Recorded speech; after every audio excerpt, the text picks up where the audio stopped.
Thank you guys so much for being here tonight. Thank you. Thanks for hosting it. The thing that got me focused on Zoe Weil is the word solutionary. I've been a journalist, as you heard from a minute ago, for 42 years. And as a journalist, you're always pummeled with people selling solutions. You know, how to stop global warming. You know, I wrote about climate change since 1985, if you include nuclear winter. That was my first climate change story. It was about chilling the planet after a nuclear war. But then in 1988, I started writing about global warming. And global warming is, you know, we think of it as, well, stop warming, but it's got so many other dimensions. And it's not about fixing, you're not going to solve global warming. It's not a solution thing. It's about building a new relationship with the planet that includes considering future generations and the like. It's like a prism full of stories. It's not one story. When I was at the New York Times, I started out doing this stuff. An article with a beginning and an end. Maybe you'd get a letter to the editor, and then you go on to the next story. And each story had an artificial sense, often to me, of a problem and a solution, a good guy and a bad guy. Exxon is the climate bad guy. It's not that easy. It's not that simple. So I shifted myself personally into blogging at the New York Times. Even when I was writing my articles, I was blogging at the same time, starting in 2007. The blog was called .earth, and it opened up a whole new way of having a journalistic experience in which it was sharing with the audience, and not just, I was being guided by my audience as much as I was just doing expository writing. And the more you do that, the more you realize not only are the issues multidimensional, but the audience is multidimensional. There are people who will look at the same data and come up with different conclusions. That was one of my most sobering, when I got into the sociology and behavioral science, it was way more disturbing than the actual climate science, because it's normal for people to have those different behaviors and reactions. So I've moved away from, in my journalism, having a sort of solution-focused approach, and there's a lot of that out there. You know, you're being pummeled with things to click on because it feels like, oh yeah, that's the thing. To having it all be more of a conversation. And what I'm doing journalistically these days, I moved to Maine with my wife 4 years ago. And right around that time, 4 years ago, is when I started this bloggish thing in a webcast called Sustain What?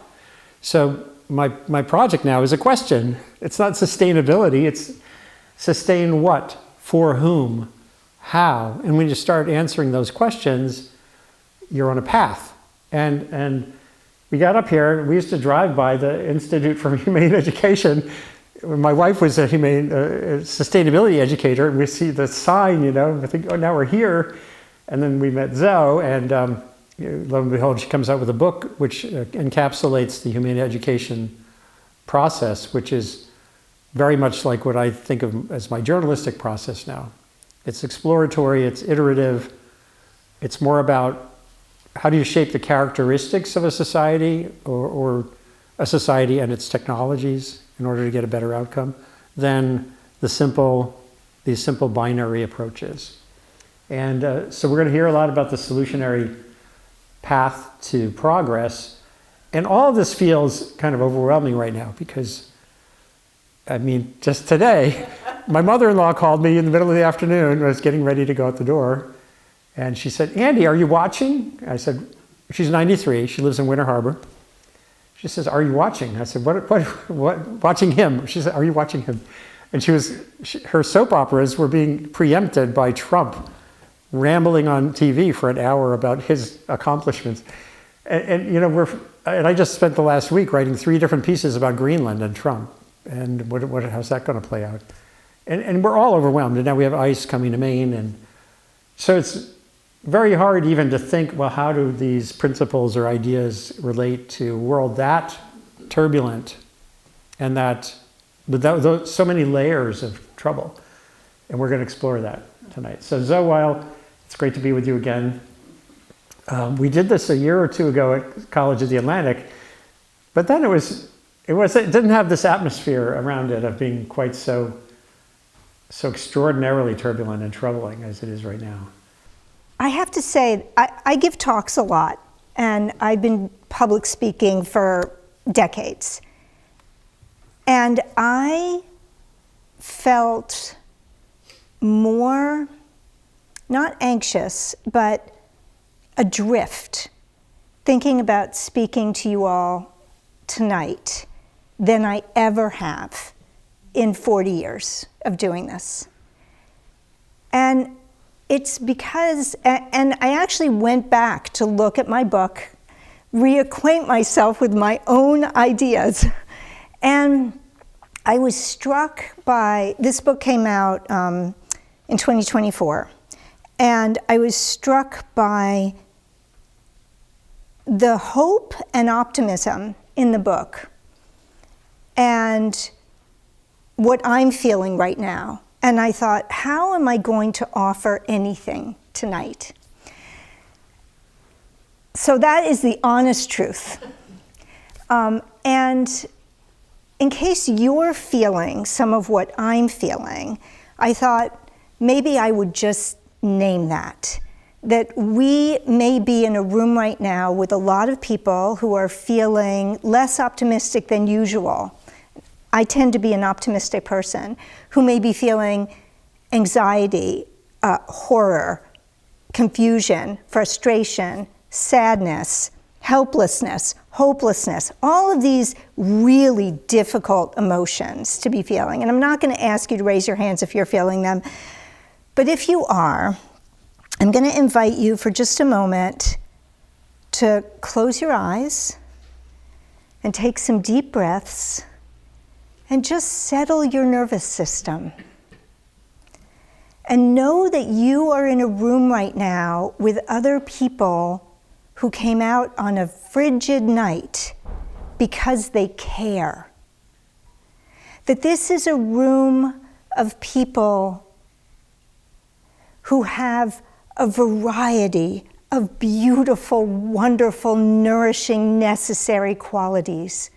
Compassion and courage and creativity and perseverance and commitment and love.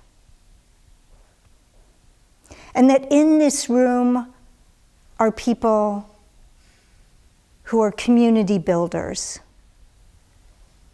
and healthcare providers and scientists and teachers and musicians and choreographers and librarians and filmmakers.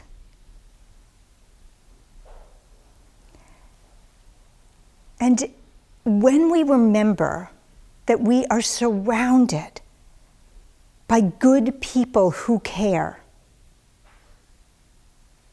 change is possible. So I invite you to open your eyes. And I think that that's all I'll say right now. That's a good starting point. All of that aside, I think it probably also makes sense to give a brief summary of the Solutionary Framework, meaning the elements that you wake up in the morning and help teachers to foster in students or help to foster in communities. So what is, when you think of the word solutionary, which is not a common word, but a word that I embrace because of complexity being what I embrace, what comes to mind and how do you break it down? So I'll first start with the definition. So why is there this new made-up word called solutionary? And how is it different from solutions? So a solutionary is somebody who identifies unjust, unsustainable, and inhumane systems and transforms them in ways that do the most good and the least harm for everyone. And by everyone, we mean all people, other species, the animals with whom we share the planet, and the environment, the ecosystems that sustain us. We've worked to develop a framework that helps people to become solutionaries. And I think before I get into the nitty-gritty of the actual steps, which can sound like right out of the gate just a little bit wonky, I want to say, like, the desire to be a solutionary stems from care and love. It stems from wanting to make a difference.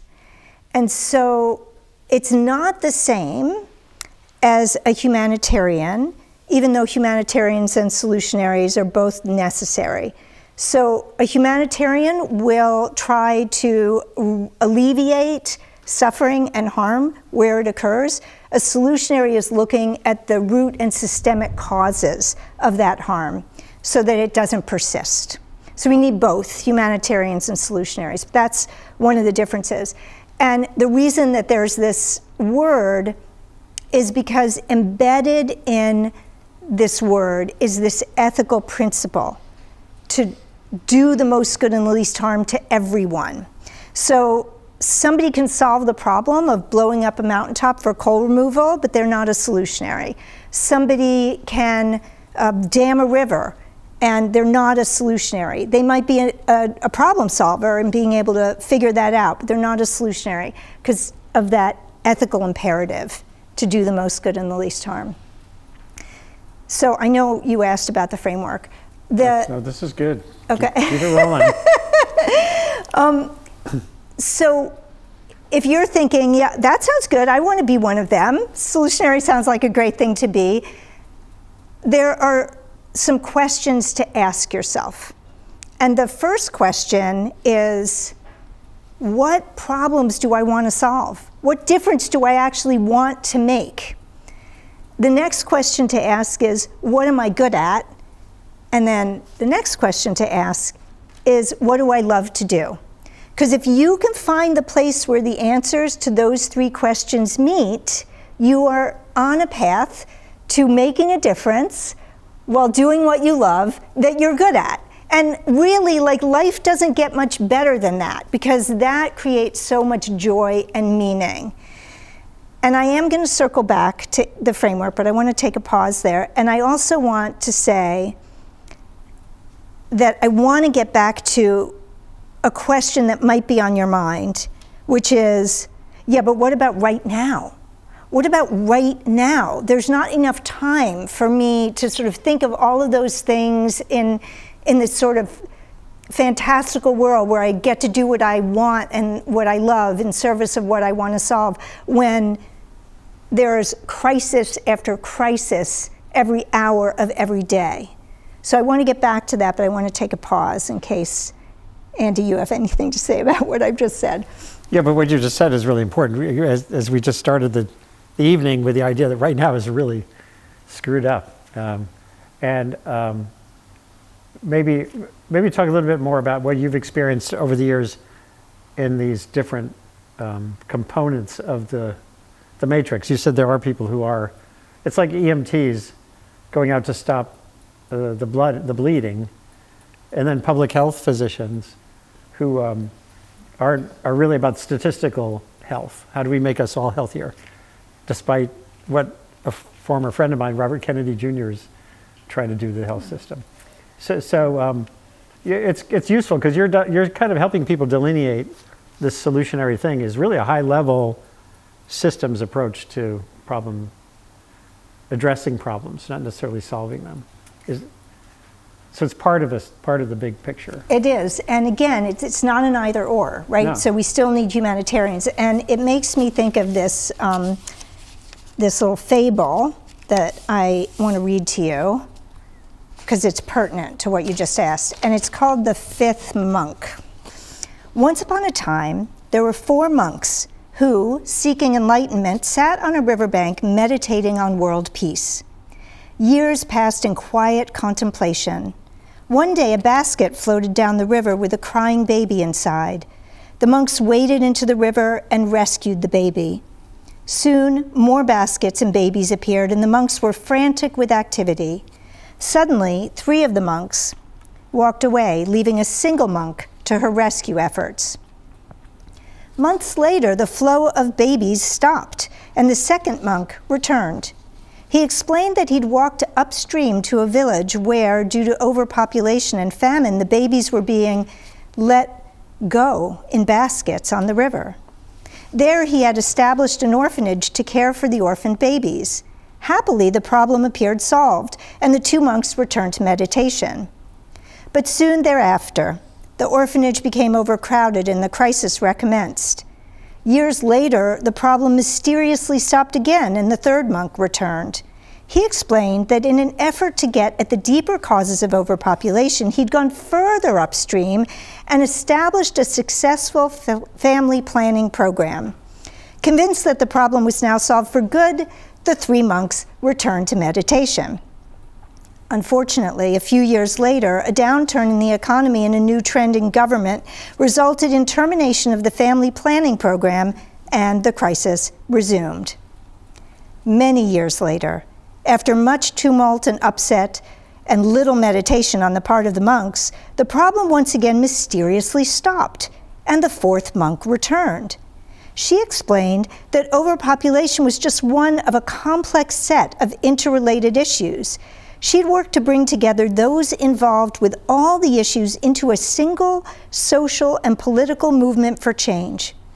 The movement elected a coalition that began to shift systems to address all the different issues. Happily, the problem appeared solved, and the 4 monks returned to meditation.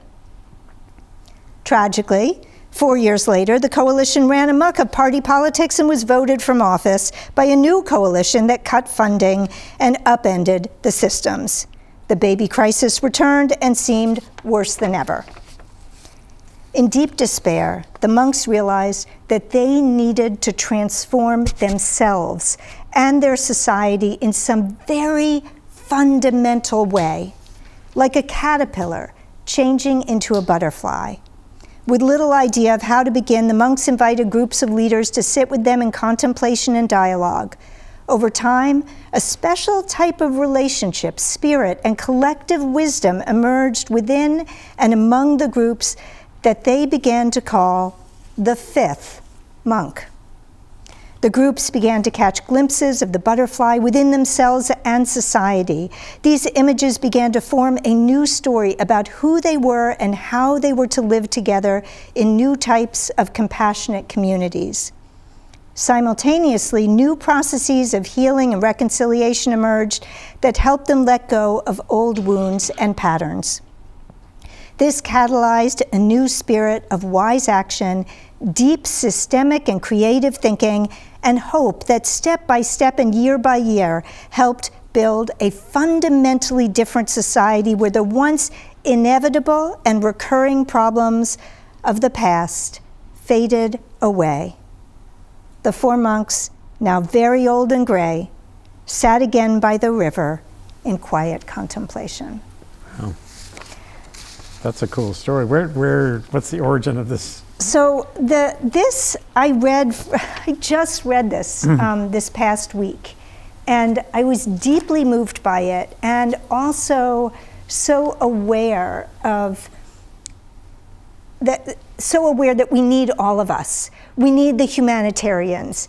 We need the people who are working to change this small system right here, and we need the ones working further and further afield. But you know, Andy, you and I spoke earlier today, and I said the last time we did this together, never in a million years would we have imagined that Trump would be back in office. Like, just unimaginable. And so that 5th monk suddenly seemed to me absolutely essential in a way that I had never felt before. That it seemed like the 4th monk was enough.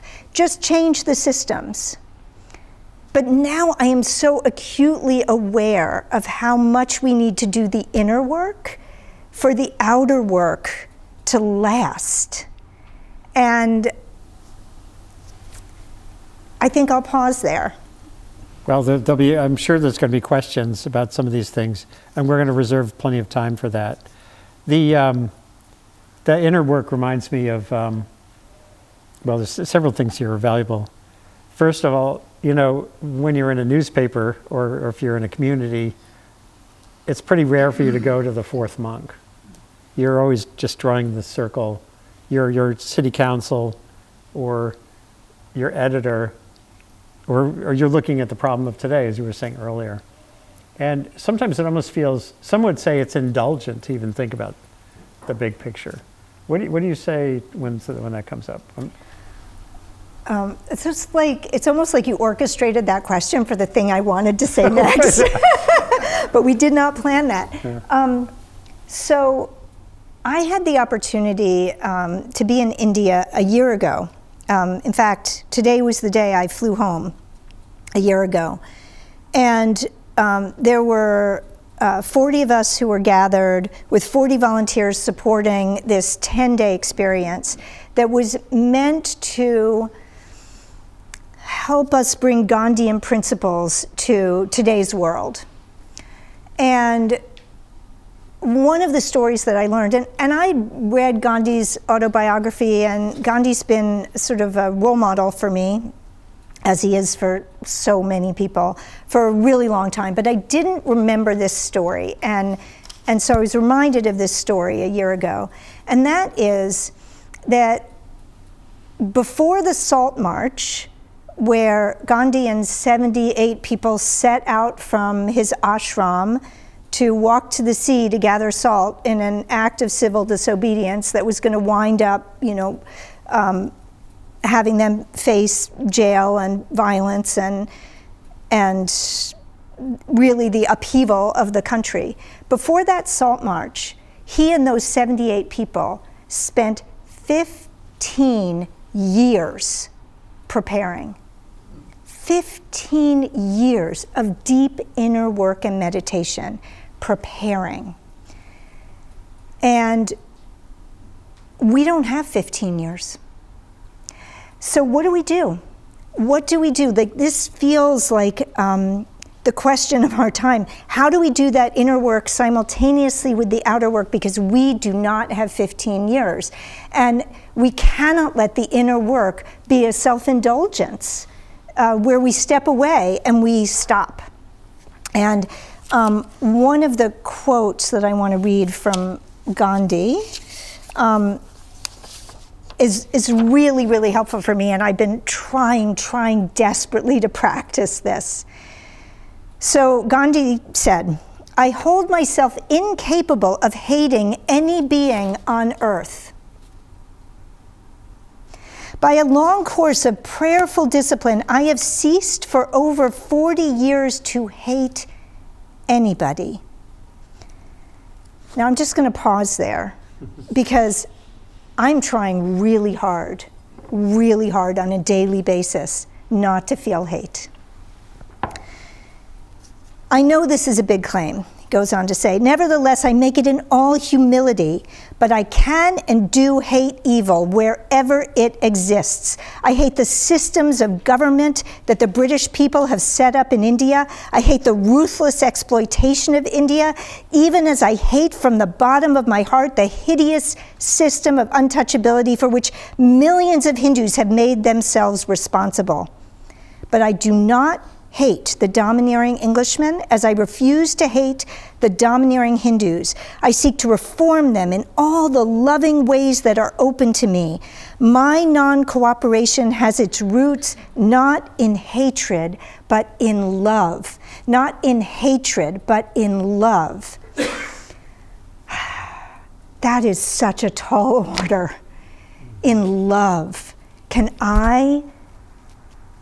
I love this administration? Can I love those supporting this administration? Can I love the ICE officers? Can I do that?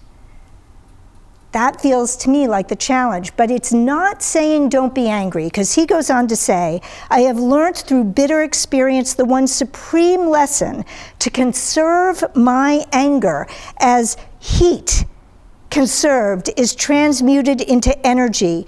Even so, our anger, controlled, can be transmuted into a power which can move the world. He is holding anger and love. So, Wow. That's my answer.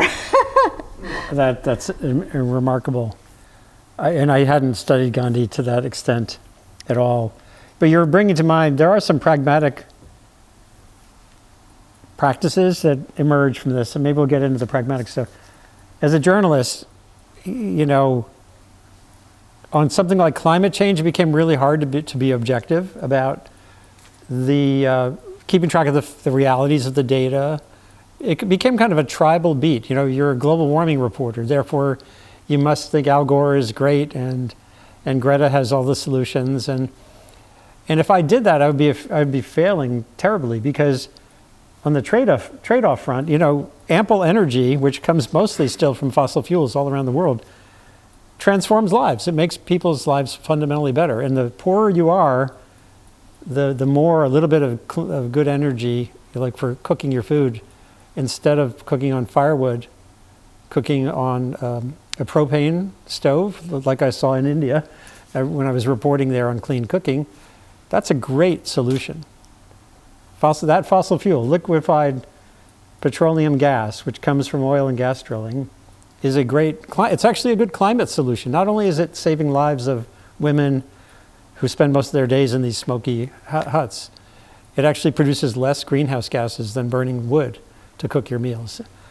But I wouldn't know any of that if I was just reporting on the folks out there like Bill McKibben who want to end all fossil fuels. He's a good friend. I've known him we've been on the beat together forever. But we have very divergent ways of thinking about how do you define the problem and where you go forward. And I'm not saying he's wrong or right, or I'm wrong or right. So part of that's about diversity too, getting comfortable with not just diversity. Like within journalism, there's different ways to go at this. Some people are activist journalists. My passion is for reality. But what I wanted to bring up with is this idea of staying open to the world that way, even in terms of which social media platform you go on, if you're on social media, can illuminate alliances that you wouldn't ever think about. Like, I still am on Twitter, even though Twitter's been co-opted and corrupted by Elon Musk. For me, as a journalist, it's still really useful. You have to kind of put on like protective gear and a gas mask sometimes. But that's where I find multidimensional conversations, if you look for them actively. And it turned out a year ago, I was planning, before the election, I was planning one of my webcasts on immigration. And I noticed on Twitter, there's a guy named David Beer who is actively defending not open borders, but having a much more welcoming approach to people from other countries. And I realized he was actually at the Cato Institute. Anyone know the Cato Institute? For global warming, the Cato Institute was a place that was essentially the enemy of any action on global warming, because it's a libertarian orientation. But it turns out that capital L libertarians want to have open borders. They want to maximize the potential of human beings to be who they want, who they are, as long as you're not getting in someone else's face. And that means if you were going to cross the border from Guatemala to America and become to fulfill your humanness, then you should have that right, as long as you're not breaking the law. And he came on my show, and it was fantastic. And I never would have found him if I wasn't open to the prospect that there might be someone like that in this dark place called Twitter. So I think that's part of this too. Nailing this down to a bit of a practice. You know, it's understanding we're all in some kind of bubble, and whether it's online or not, just in terms of who we meet day to day. But most of the things in life that are worthwhile take a lot of work. And in the end, you're also reminding me, I have a friend named Reggie Harris, he's a singer, a folk singer, and a historian, storyteller. He's been up here.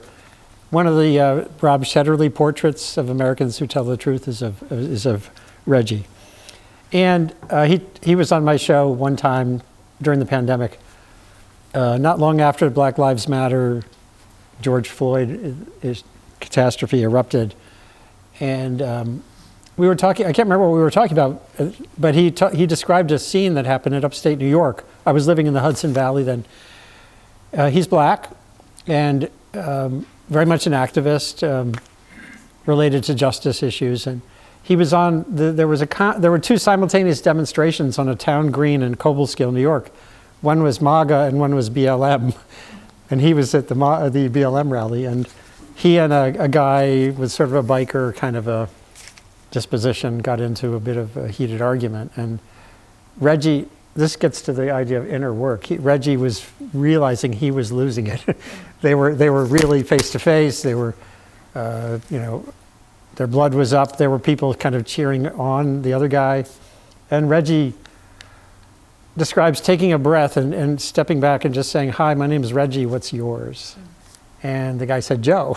And they had a conversation. And obviously it didn't produce world peace or MAGA BLM, love fest. But that practice, and it was hard. He said it was really hard to do it. It was about his inner work.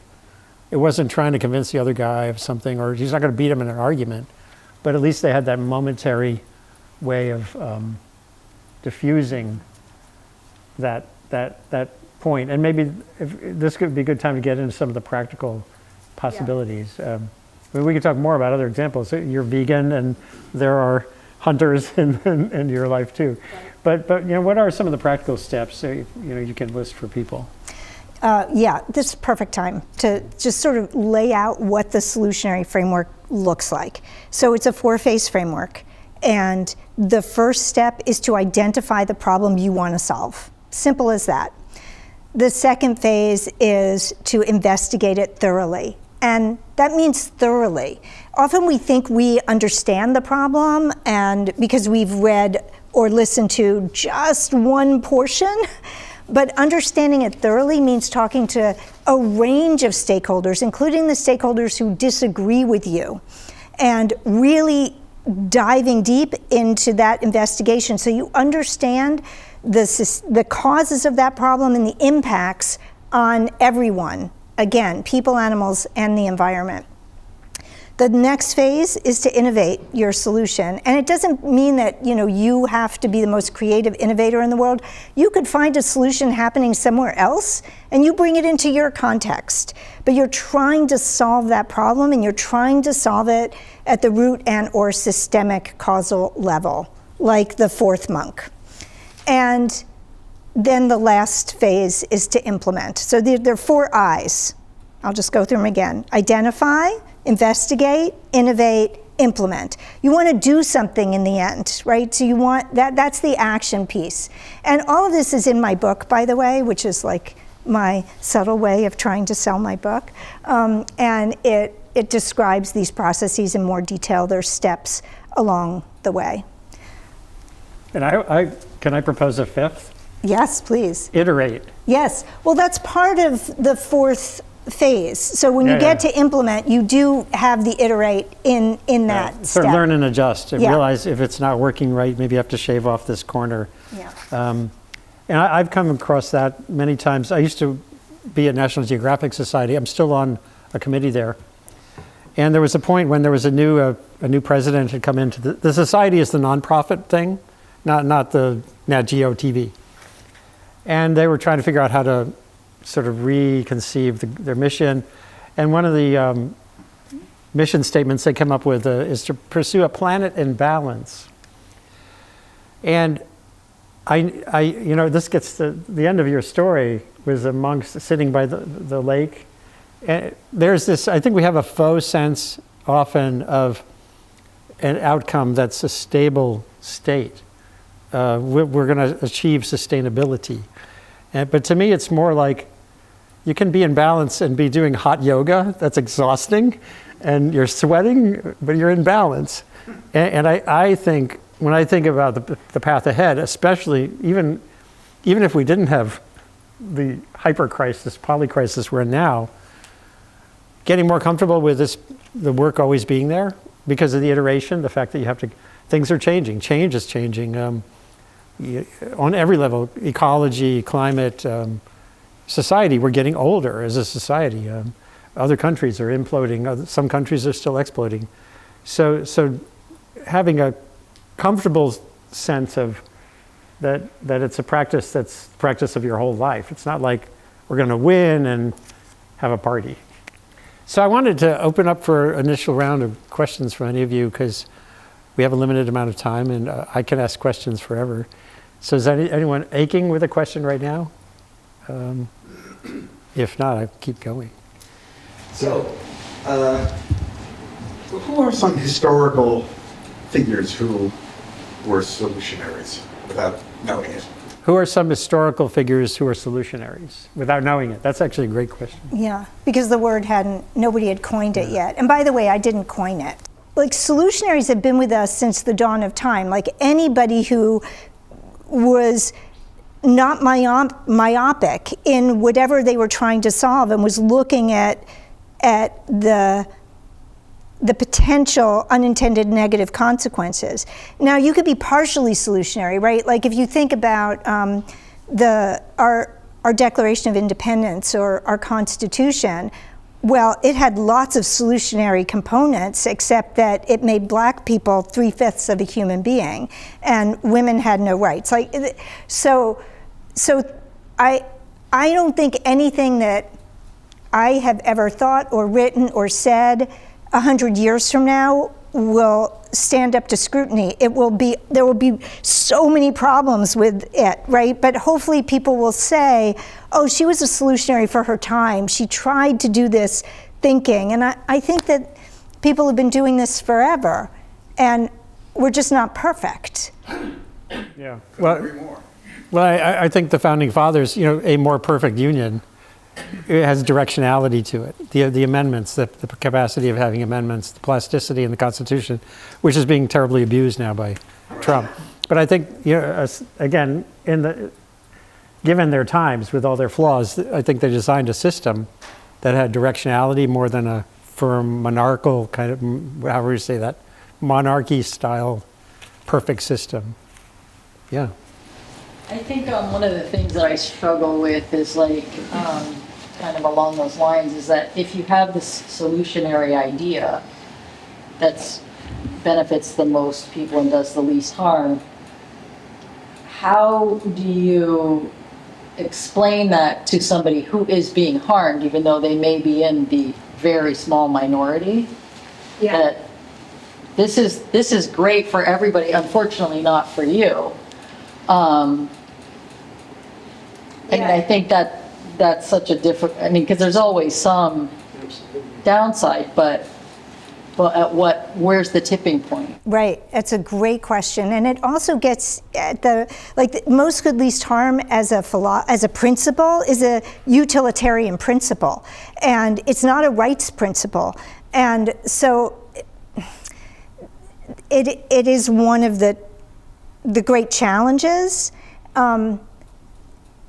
And I would say it gets us so much closer because, let's just look at animals as one example. The vast majority of us don't give them a second thought. We are part of a system that brutalizes them at a rate that is unimaginable, like millions every hour. And so to even ask ourselves to take into consideration non-human animals when we just don't even do it, we just eat them and we just have bycatch of them and we don't consider them at all, it's a directional step. But it doesn't, it's that expression, don't let perfect be the enemy of the good. The rights perspective also leaves out it creates lots of challenges. And I would invite everybody to find the principle and the practice that really speaks to you, that is going to relieve suffering, and follow that and find your solutionary path along the way by asking yourself those questions. That's a great question. I'm writing this down for future to dig in more. Other questions? Yeah. What if you saw Trump as one of the most extraordinary change agents we have experienced in a long, long time, and saw that he has essentially attacked every aspect of our complacency across every aspect of our lives, and has motivated more people toward what you're talking about, becoming solutionary people or however you want to craft it, than anybody we've seen in a long time? in a Gandhi-like way, kind oddly, don't get me wrong. no, I totally hear But my argument is that he's done us a service, and he has created an opportunity for us to respond. And that's not just necessarily the response of the vote or the demonstration or the sign or the honk, but it is galvanizing people to essentially respond to what we've taken for granted for far too long. And I wonder if that's not another way of saying what you're trying to propose as a state from which we emerge as a result of this. And in a funny way, it's happened in an astonishingly short period of time. And that's good, in a way. It's pushed us to the brink. And that means, do we just lemmingly go over and fall and collapse and give it all up? Or do we create the solutionary reaction? I love that framing. And I hope that that's the outcome that we're going to see, is this galvanized solutionary populace. And at the same time, we didn't get into the improv No, but I was going to yes, emphasize. and right I was going to there. emphasize your use of the word "and." Yeah. I talk about improv comedy in the book because it's been a great teacher for me about being a solutionary. And one of the things that's part of why I said we don't have 15 years isn't because I think we are on the brink of World War III, that I think we're going to wind up invading Greenland, that I think NATO's going to completely collapse. It's more that some of the issues that require our very wise, collective, collaborative attention are things like climate change and things like AI. And we are being completely distracted by the every hour on the hour crises that that are in the media. And so we have taken our eye off of climate change. I mean, not everybody, not the people working on climate change, not Andy, for example, but we are taking our eye off of things that if we don't address them carefully, very soon. I mean, right now, AI is a train running so swiftly, controlled by corporations competing against each other and governments competing against each other. And AI could doom us if we do not collectively work together to regulate it. So I hear what you're saying, and we have to be really careful that we don't get so galvanized by every little thing that like being a ping pong ball in somebody else's game, and we stay clear enough together to address some of these huge issues that in 15 years, if we don't address them, we're in very big trouble.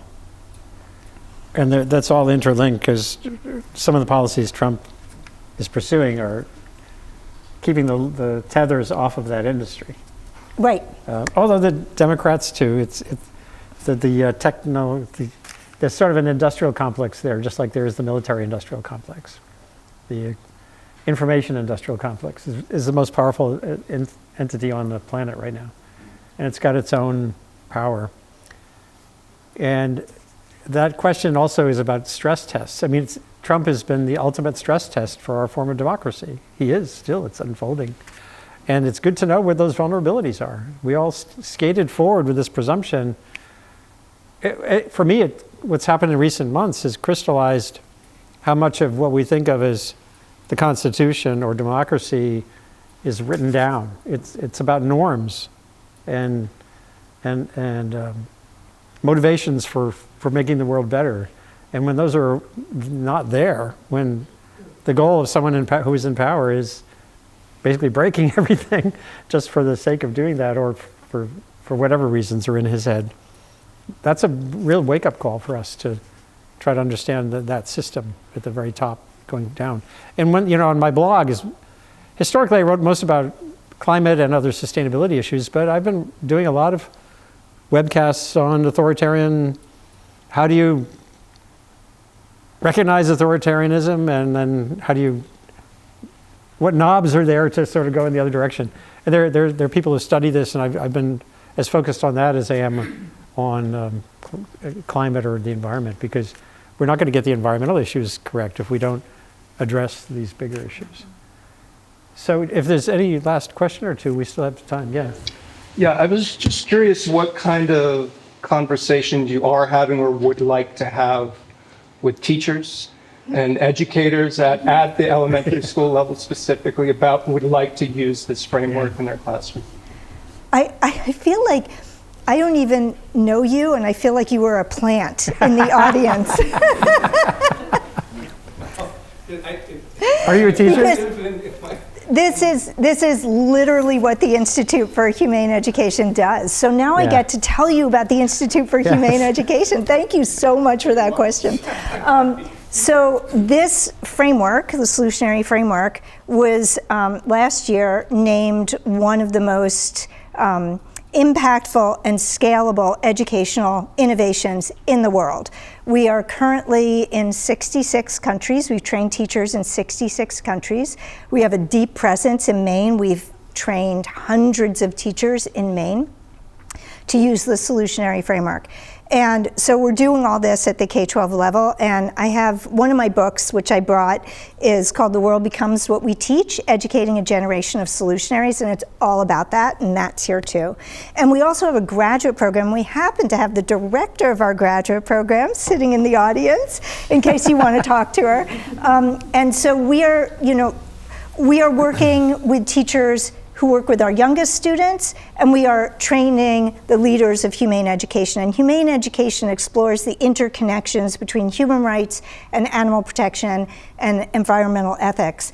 And so we have all of that. And that is also another opportunity for me to say, when you go to look at the books and grab a sticker, the stickers are free and the bookmarks are free. There's also a QR code. And if you scan that QR code, you can add yourself to our mailing list. And so you can find out all about what you've just asked and more. And please subscribe to Andy's Substack, Sustain What. You'll get emails all the time that are so fascinating, and you'll get to watch live videos. And really, it's so important to keep learning and dialoguing, and Andy talks to so many really interesting people, so I hope you'll do that as well. Including one I did with some of your teachers. That's right. Here in Maine. Yeah. Which is great. Yeah, that's right. Going back to where you started and talking about the binary way that people think of things, and that there's like a right way and a wrong way, and there's up and there's down, and there's left and there's right. But there's also the basis of the ego, and that how I am me, and how I see things, and that's totally framed by the dynamics that I was raised in and brought me to my vision. And one of how I'm interpreting this conversation is that one of the great problems is that we're caught in the I. And our current president is a great example of I mean, that's one of the things that we're seeing. We're seeing the epitome of the I, Yeah. And what we're starting to fight against is saying, oh, that can't be right.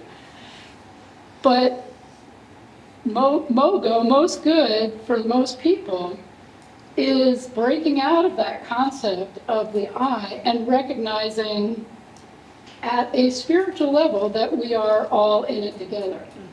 And so, even though you said you're not religious, I would say that there's a deeply spiritual component to this process of recognizing that we're all interconnected, and that has to be the basis for, and that's the imperative to me, is that's what we have to quickly figure out. Yeah. is that we're all in this together, whether it's climate change or reducing suffering. I mean, it's suffering with the big S, you know. So. Yeah. Yeah. I almost feel like that's like a perfect place to end, because that was so well put. I would like to share a poem that I wrote and then turn it over to Andy to close us out with a special gift to all of you from him. Okay with you? Sure. Okay. So I wrote this on Saturday. It's called Ode to Love.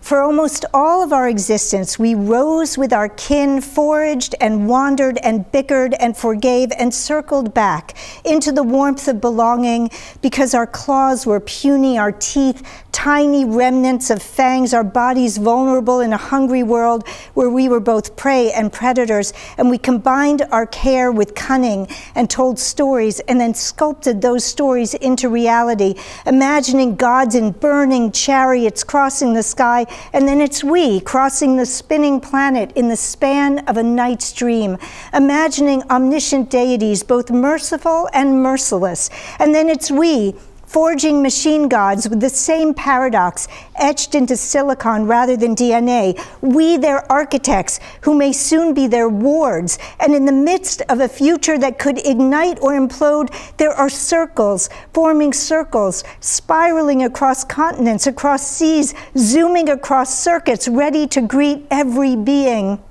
as kin, ready to wrap arms around one another without tribe or rank, withness or withoutness, ready to teach our handmade gods this ancient, fierce, gorgeous thing we call love, the most thunderous power we've ever been given, the most radiant force we ever can give. That's cool. We're here. Yeah, okay, so along with my journalism, I've been a songwriter for a long time, and I just came from, we did a songwriting thing at the co-op. And I wrote this song, I've written a couple songs about current events. One of them's pretty serious, and I think I'm gonna sing the goofy one. And it came from a songwriting brainstorm where the idea was to write a song involving time machine. I think, okay, what's that? Going into the future or the past. So here you go. It's called Good News from 2044. Really?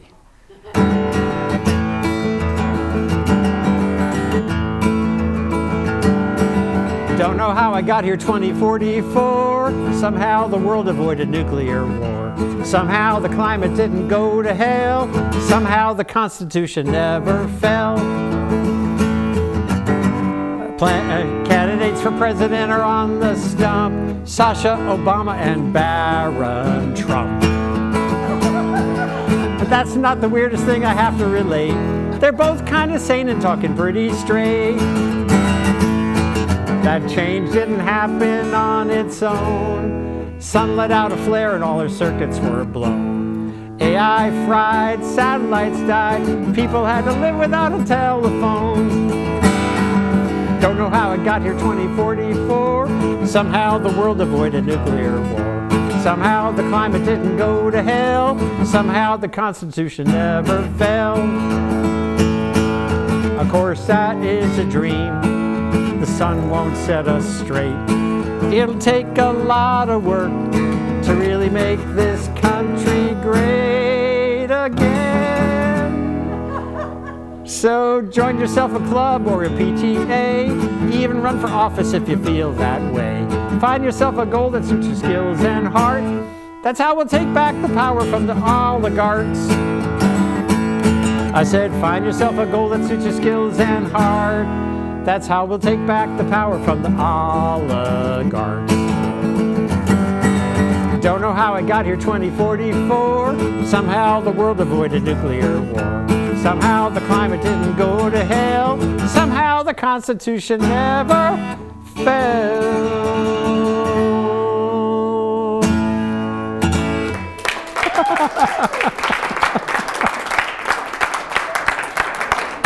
So there you go. We're having a solar flare right now, I think, actually. So yeah, you know, find yourself. There's that sociologist who studied the importance of clubs in America, bowling, and there was a film about it too, about bowling clubs. Bowling alone? Bowling alone. Right.